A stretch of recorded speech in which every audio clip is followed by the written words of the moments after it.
Много моїх стихів присвячено нашій релігії, вірі в Богу. Один із таких стихів називається «Хвала Богу». Дякую тобі, я Боже, за усе, що маю.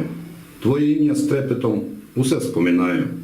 Дякую тобі за файту, що здорові діти, за те, що маю їсти, маю щось вдіти, за те, що я жию, старшину чистую, за те, що вижу світ, що вшитко я чую, за те, що маю душу, можу я страдати, бо не хочу із цинізмом світ цей сприймати. Дякую за землю нашу, красоту довкола, за бесіду, яку чую, за всі наші слова. Смиренні приймаю все, що посилаєш. Твоє ім'я восхваляю, що оберігаєш. Віра.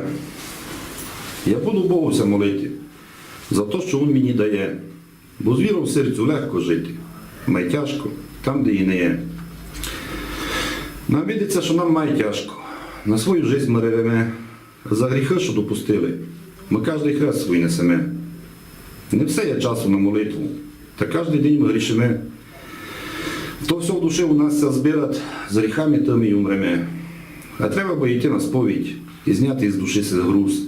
І причаститися дарами, що лише ще для нас Ісус. Бог любить нас і свого Сина, як Спаса нашого послав. Та наш народ його не прийняв і на Голгофу отослав.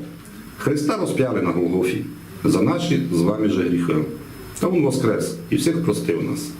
Простім всім ближнім з вами і ми.